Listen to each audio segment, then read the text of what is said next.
Guys, current affairs funda में आप सभी का स्वागत है। मैं हूं आपके साथ अभिषेक शर्मा और इस वीडियो में हम 1 जुलाई तक के सभी इंपॉर्टेंट करंट अफेयर्स कवर करने वाले हैं। हमेशा की तरह आप वीडियो को अंत तक जरूर देखिएगा, आज भी आपको काफ़ी कुछ जानने के लिए मिलेगा। साथ ही गाइस, इस सेशन को शुरू करने से पहले आप सभी को बताना चाहूँगा, यदि आप हमारी daily current affairs PDF, weekly PDF और मंथली पीडीएफ चाहते हैं तो इस वीडियो के फर्स्ट कमेंट में दिए गए लिंक पर क्लिक करके पा सकते हैं। ज़्यादा जानकारी के लिए आप इस स्लाइड पर दिए गए सभी पॉइंट्स को जरूर पढ़ें और कोई भी आपकी क्वेरी हो, कुछ भी आप पूछना चाहें तो हमें कमेंट बॉक्स में ज़रूर लिखें। तो चलिए फिर करते हैं शुरुआत इस वीडियो सेशन की। नीति आयोग के सीईओ का नाम बताइए जिनका कार्यकाल 1 वर्ष बढ़ाया गया है। ऑप्शंस आपके सामने हैं और सही आंसर होगा option C. So Amitabh Kant, who is the CEO of NITI Aayog, has been given an extension of 1 year। तो देखिए, अमिताभ कांत का जो कार्यकाल है ये जून 2022 तक बढ़ा दिया गया है। ये नीति आयोग के चीफ एग्जीक्यूटिव ऑफिसर हैं। नीति आयोग में नीति का मतलब है national institution for transforming India. साथ ही आपको ये भी जानना चाहिए, जो अमिताभ कांत हैं इससे पहले ये department of industrial policy and promotion यानी DIPP इसमें सेक्रेटरी के रूप में कार्य कर चुके हैं। और आपको ये भी जानना चाहिए, नीति आयोग के अंतर्गत 3 इंस्टीट्यूट्स आते हैं। 3 तो वो कौन कौन से हैं, या आप कह सकते हैं कि ऑफिसेज आते हैं। तो देखिए, एक तो है अटल इनोवेशन मिशन, दूसरा है national institute of labour economics research and development, और तीसरा है development monitoring and evaluation office. जो सेकंड वाला है फ्रेंड्स, ये एक एग्ज़ाम में पूछा भी गया था। मैं एग्ज़ाम आपको बता नहीं सकता कि कौन सा है, क्योंकि वो मुझको याद नहीं है, पर ये मैंने पढ़ा था कि किसी एग्ज़ाम में ये पूछा गया था। तो इसलिए आप इसको ध्यान रखिएगा, खास करके तीनों ही को याद रखिएगा आप कि ये नीति आयोग से संबंधित है। पूछ लिया जाएगा कि ये किसका एक अटैच्ड ऑफिस है या किसके अंतर्गत ये एक ऑटोनॉमस बॉडी है, तो आंसर होगा नीति आयोग। नीति आयोग के बारे में हम काफ़ी बार चर्चा कर चुके हैं, फिर से एक बार देख लेते हैं। तो चेयरपर्सन जो होते हैं ये प्राइम मिनिस्टर होते हैं, जो कि फिलहाल नरेंद्र मोदी हैं। Vice chairperson doctor Rajiv Kumar हैं। फुल टाइम मेंबर्स हैं VK सारस्वत, प्रोफेसर रमेश चंद और डॉक्टर VK पॉल। साथ ही इसमें जो एक्स ऑफिशियो मेंबर्स हैं ये हैं राजनाथ सिंह, अमित शाह, निर्मला सीतारमन और नरेंद्र सिंह तोमर। एक्स ऑफिशियो के बारे में भी हम जान चुके हैं किसे कहते हैं, यानी कि आप अपने पद या पोजीशन की वजह से किसी संस्था या ऑर्गेनाइजेशन के सदस्य हैं।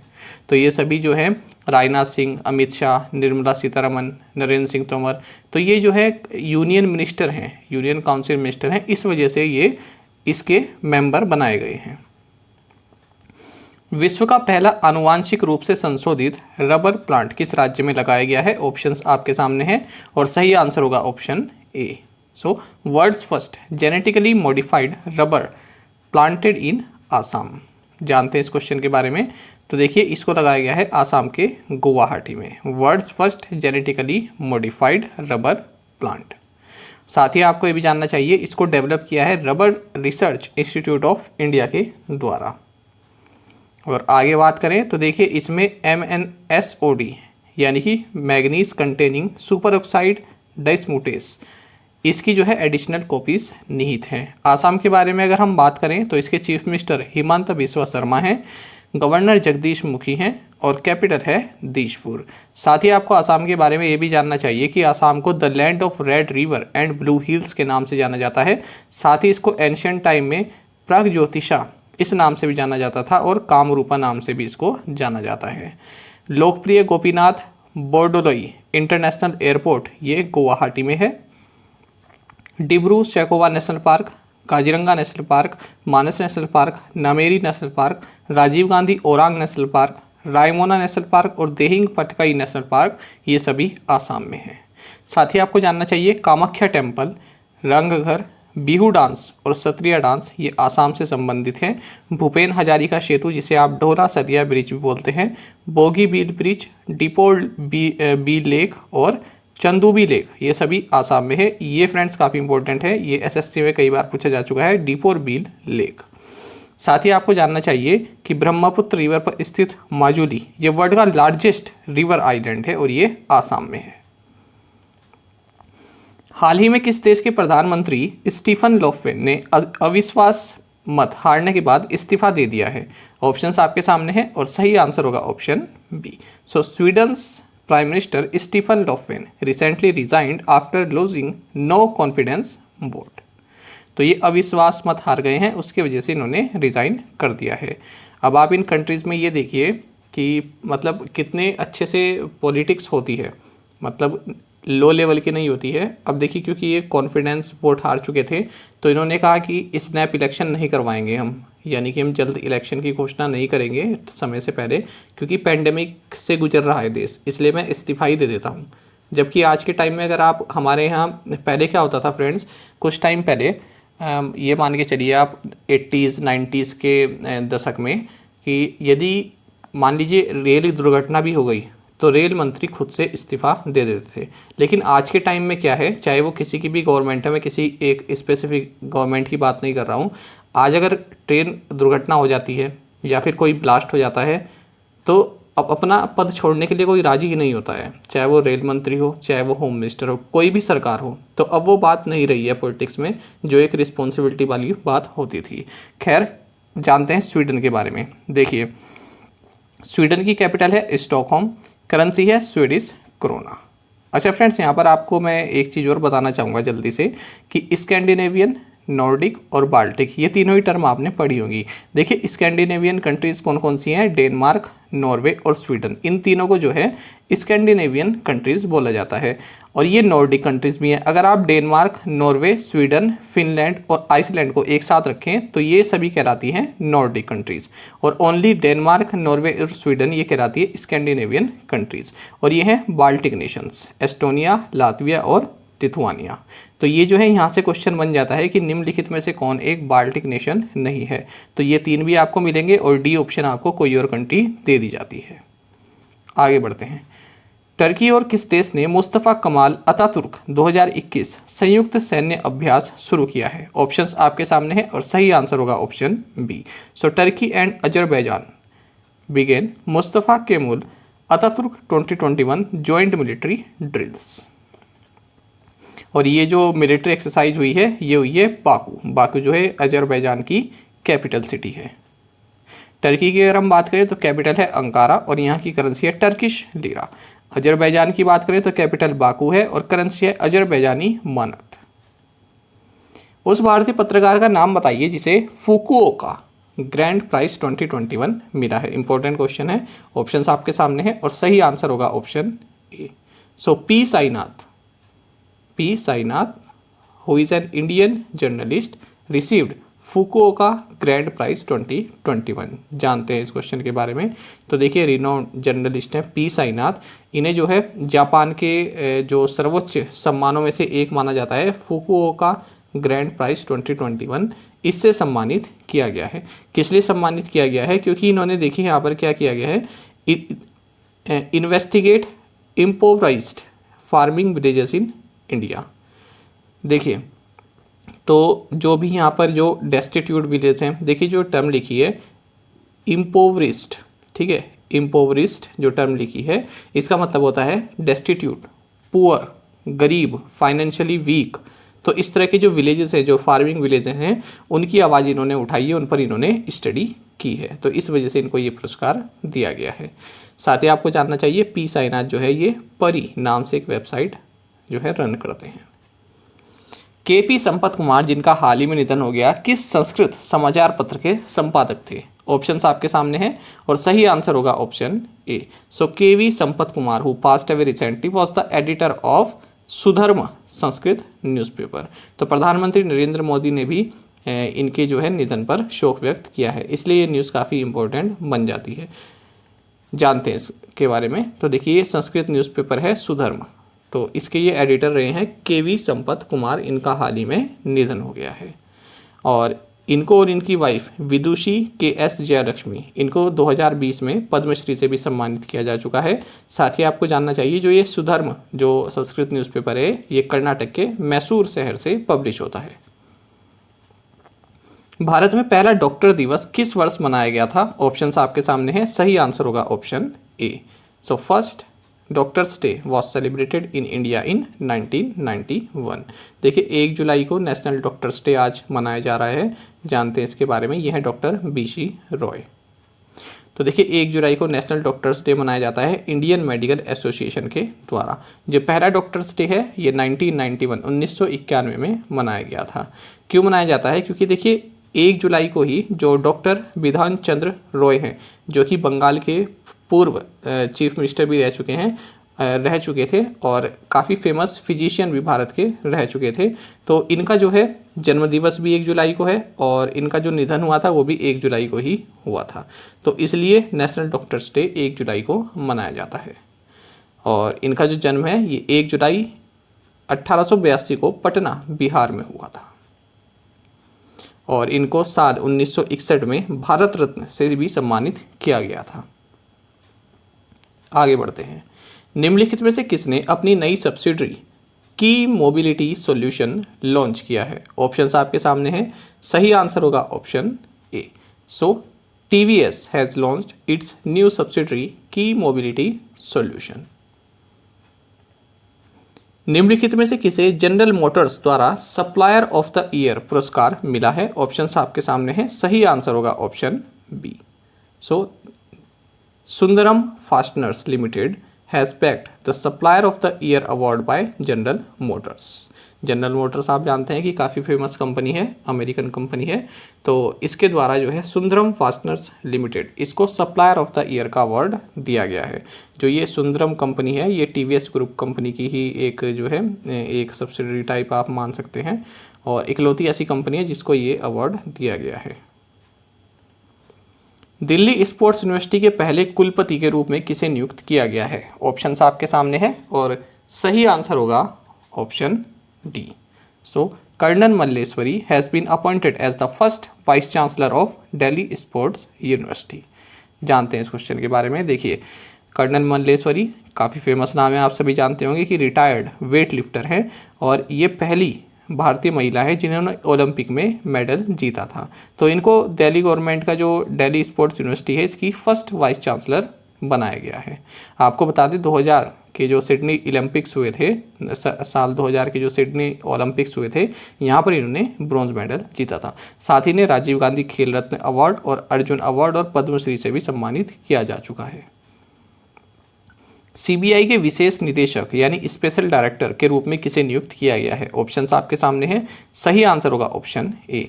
Praveen Sinha has been appointed as the special director of CBI. तो सीबीआई के स्पेशल डायरेक्टर बनाए गए हैं और ये जो रिकमेंडेशन है ये किया गया है department of personal and training के द्वारा।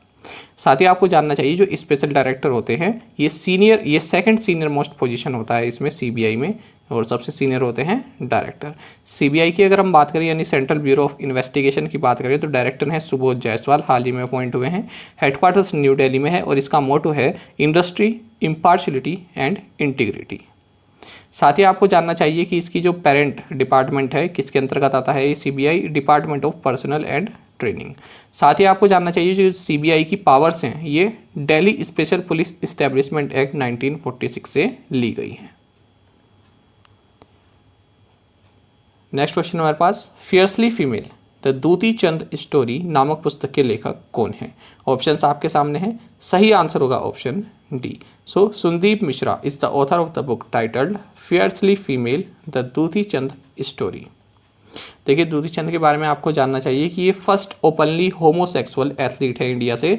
और आपको बता दें इन्होंने जो वर्ल्ड यूनिवर्सिएट जो गेम्स हुए थे उसमें ये फर्स्ट इंडियन बनी थी जिन्होंने 100 मीटर में गोल्ड जीता था। तो यहाँ पर जो जर्नलिस्ट हैं सुंदीप मिश्रा, ये अपनी बुक के थ्रू इनकी जो पूरी कहानी है, जिस तरह से ये होमोसेक्सुअल के बारे में इन्होंने जो बात बताई है, अपने आप को जो कहा है इन्होंने, तो उसके बारे में इन्होंने पूरी इसमें चर्चा की है इस बुक में। केंद्रीय सतर्कता आयोग में केंद्रीय सतर्कता आयुक्त के रूप में कौन कार्य करेंगे? ऑप्शंस आपके सामने हैं और सही आंसर होगा option C. So Sanjay Kothari will act as the central vigilance commissioner in the central vigilance commission. तो जानते हैं इस क्वेश्चन के बारे में। देखिए विजिलेंस कमिश्नर है सुरेश एन पटेल, तो ये जो है सेंट्रल विजिलेंस कमिश्नर के रूप में एक्ट करेंगे, यानी कि इसका पदभार जो है देखेंगे कुछ टाइम के लिए। क्यों देखेंगे? क्योंकि संजय कोठारी जो अब तक इस पद पर जो काबिज थे ये रिटायर हो रहे हैं। साथ ही आपको जानना चाहिए सेंट्रल विजिलेंस कमीशन, इसकी स्थापना 1964 में की गई थी। किस कमेटी की रिकमेंडेशन पर? के संथनम कमेटी की रिकमेंडेशन पे। काफ़ी इंपॉर्टेंट है फ्रेंड्स, इसको आप याद रखिएगा। के संथनम की कमेटी जो थी, इसकी सिफारिश पर जो है सेंट्रल विजिलेंस कमीशन, इसकी स्थापना की गई थी। किस बैंक ने रेजिलिएंट केरल प्रोग्राम के लिए 125 मिलियन डॉलर की सहायता को मंजूरी दी है? ऑप्शंस आपके सामने हैं और सही आंसर होगा option A. So World Bank has approved 125 million US dollar support to resilient Kerala programme. जो रेजिलिएंट है, इसका मतलब होता है फ्रेंड्स, कुछ बुरा होने के बाद या फिर कई सारी कठिनाइयाँ आने के बाद आप फिर से खड़े उठते हैं, ठीक है, फिर से आप अपने आप को संभालते हैं, उसको बोलते हैं रेजिलिएंट। तो देखिए किस तरह से यहाँ पर मतलब है। तो जिस तरह से केरल में जो, वैसे तो पूरे भारत में ही, पूरे वर्ल्ड में ही जिस तरह से पैंडेमिक से जो डिफ़िकल्टीज़ आ रही हैं, तो उसी तरह से केरल में भी आई हैं। तो जो यहाँ पर नेचुरल डिजास्टर्स होती हैं, जो क्लाइमेट चेंज का इम्पैक्ट होता है, जो ये पैंडेमिक आई है कोरोना, तो इससे फिर से उभरने के लिए, फिर से खड़ा होने के लिए यहाँ पर वर्ल्ड बैंक इनको 125 मिलियन यूएस डॉलर का जो है सपोर्ट करेगा। आपको जानना चाहिए जुनेद अहमद, ये वर्ल्ड बैंक कंट्री डायरेक्टर हैं इंडिया में। वर्ल्ड बैंक की बात करें तो हेडक्वार्टर्स यूनाइटेड स्टेट्स में है। प्रेसिडेंट हैं डेविड मालपास और एमडी एंड सीईओ है अंशुला कांत और चीफ इकोनॉमिस्ट हैं कार्मेन रेनहार्ट। साथ ही इसकी स्थापना जुलाई 1944 में हुई थी। और हाल ही में वर्ल्ड बैंक ने भारत में जो एमएसएमई सेक्टर है, इसके लिए 500 मिलियन यूएस डॉलर का भी लोन प्रोवाइड कराया है। ये हमने एमसीक्यू फॉर्मेट में पढ़ा था। ट्विटर द्वारा भारत के लिए नए शिकायत अधिकारी के रूप में किसे नियुक्त किया गया है? ऑप्शंस आपके सामने हैं, सही आंसर होगा option C. Jeremy Kessel has been appointed by Twitter as new grievance officer for India. तो देखिए आईटी रूल्स में कहा गया है कि जो है जो भी ये आपकी मतलब ये सोशल मीडिया जो कंपनी है, सोशल मीडिया इंटरमीडिएट्स जो हैं, इनको ग्रीवेंस ऑफिसर नियुक्त करना है। लेकिन उसमें ये भी कहा गया है कि वो इंडिया बेस्ड होना चाहिए जो भी आप ऑफिसर बनाएंगे। तो यहाँ पर जो है एक पेज फंस सकता है फिर से, क्योंकि ये तो अमेरिकन है, ठीक है। तो क्यों इनको नियुक्त किया गया है? क्योंकि धर्मेंद्र चतुर जो अब तक ग्रीवेंस ऑफिसर के रूप में कार्य कर रहे थे, इन्होंने क्विट कर दिया है। ट्विटर के बारे में आपको जानना चाहिए कि इसकी स्थापना मार्च 21, 2006 में हुई थी और इसके सीईओ जैक डोरसे हैं और इसका हेडक्वार्टर्स यूनाइटेड स्टेट्स में है। और किसके द्वारा इसको फाउंड किया गया था? जैक डोरसे, इवान विलियम्स, बिज स्टोन और नोआ ग्लास के द्वारा। भारत में व्हाट्सएप भुगतान के प्रमुख के रूप में किसे नियुक्त किया गया है? ऑप्शंस आपके सामने हैं और सही आंसर होगा option D. So Manish Mahatme has been appointed as the head of WhatsApp payments in India. तो व्हाट्सएप के जो हेड ऑफ पेमेंट्स हैं इंडिया में, ये बनाए गए हैं मनीष महात्मे। साथ ही आपको जानना चाहिए व्हाट्सएप जो है ये 24 फरवरी 2009 को इसकी स्थापना की गई थी, या इसका जो है गठन किया गया था। और इसके हेड हैं विल कैथकार्ट और इसका हेडक्वार्टर्स यूनाइटेड स्टेट्स में है। साथ ही हाल ही में हमने पढ़ा था कि व्हाट्सएप ने जो अपने ग्रीवेंस ऑफिसर भारत में जो नियुक्त किए हैं, इनका नाम है परेश बी लाल। अब देख लेते हैं प्रीवियस असाइनमेंट क्वेश्चंस के answer. Three gorges dam is located in which country? Answer is China. What is the capital and currency of Suriname? So capital is Paramaribo and currency is Suriname dollar. Which country will host the G7 summit in 2022? Answer is Germany. National Remote Sensing Center is located in which state? Answer is Hyderabad, Telangana. Deepika Kumari, Ankita Bhagat, Komalika Bari, Atanu Das and Abhishek Verma are associated with which sport? Answer is archery. तो देखिए आप अभी देख भी सकते हैं किस लिए न्यूज़ में थे सभी। दीपिका कुमारी जो हैं ये नंबर 1 बन गई हैं आर्चरी में, क्योंकि इन्होंने हाल ही में जो है वर्ल्ड कप जो हुआ है, आर्चरी वर्ल्ड कप जो हुआ है पेरिस में, यहाँ पर गोल्ड जीता है। इसी तरह से अभिषेक वर्मा जो हैं इन्होंने भी गोल्ड जीता है मेंस कंपाउंड इवेंट में, ठीक है, आर्चरी वर्ल्ड कप जो कि पेरिस में हुआ है यहाँ पर। और आप में से काफ़ी एस्पिरेंट्स हैं 5 क्वेश्चन के आंसर बिल्कुल सही दिए हैं। जिनको एक क्वेश्चन का आंसर भी आता है तो उन्होंने भी एक क्वेश्चन का आंसर यहाँ पर प्रोवाइड कराया है। साथ ही फ्रेंड्स, इससे पहले कि हम आगे बढ़ें, आपको जानना चाहिए कि हमने अपने प्रीवियस सेशन में FATF के बारे में डिस्कस किया था, यानी फाइनेंशियल एक्शन टास्क फोर्स के बारे में डिस्कस किया था। तो आपको ये जानना चाहिए कि जो ब्लैक लिस्ट और ग्रे लिस्ट जो इसमें होती है, ब्लैक लिस्ट और ग्रे लिस्ट, जो FATF की हम जो न्यूज़ में पढ़ते हैं, ये ऑफिशियल टर्म नहीं है। जो उनका पूरा चार्टर है उसमें कहीं पर भी इसको डिस्कस नहीं किया गया है, बल्कि इसको किस तरह से ऑफिशियल टर्म क्या है इसके लिए, तो ब्लैक लिस्ट की जो ऑफिशियल टर्म है ये है high risk jurisdictions subject to a call for action, और ग्रे लिस्ट जो है इसके लिए जो ऑफिशियल टर्म है ये है जुरिडिक्शन अंडर इंक्रीज्ड मॉनिटरिंग। तो दोनों चीज़ें आपको जाननी चाहिए, ये भी आपको जाननी चाहिए कि ब्लैक लिस्ट और ग्रे लिस्ट किससे संबंधित है। साथ ही आपको ये भी जानना चाहिए कि इनकी ऑफिशियल टर्म क्या है, ऑफिशियली किस नाम से ये जाने जाते हैं। तो हमारे करंट अफेयर्स को फॉलो करते हैं एक स्टूडेंट्स काफ़ी टाइम से, तो उन्होंने इस बात को रखा था कि दोनों ही चीज़ें बताई जानी चाहिए, तो इसलिए आपको यहाँ पर दोनों चीज़ें बता दी गई हैं। अब देखते हैं आज के assignment questions. Which company has acquired the weaker app? What is the capital and currency of Paraguay? Baihetan dam seen recently in news is in which country? On which date the Imperial Bank of India became the State Bank of India? Who have been named captains of Indian men's and women's hockey team for Tokyo Olympics? तो friends, पांचों questions के answer आप हमें comment box में जरूर बताइएगा। अगर आपको एक क्वेश्चन का आंसर भी आता है तो वो भी आप हमें कमेंट बॉक्स में जरूर से बताया कीजिए। साथ ही फ्रेंड्स, आप सभी टेलीग्राम को करंट अफेयर्स फंडा को टेलीग्राम पर भी ज्वाइन कर सकते हैं। यहाँ पर रेगुलर वीडियो अपडेट्स और करंट क्विजेस हम आप सभी के लिए डालते हैं। साथ ही डिस्कशन ग्रुप में आप किसी भी क्वेश्चन का सॉल्यूशन पा सकते हैं। साथ ही यहाँ पर हमारे करंट अफेयर्स के प्लेलिस्ट दी गई है, इसको आप जरूर देखें। अपने दोस्तों के साथ, जो भी आपके फेलो एस्पिरेंट्स हैं, उनके साथ हमारे करंट अफेयर्स वीडियो को शेयर जरूर किया कीजिए, और कमेंट बॉक्स में ये जरूर बताइएगा कि आज के करंट अफेयर आपको कैसे लगे। Thank you guys.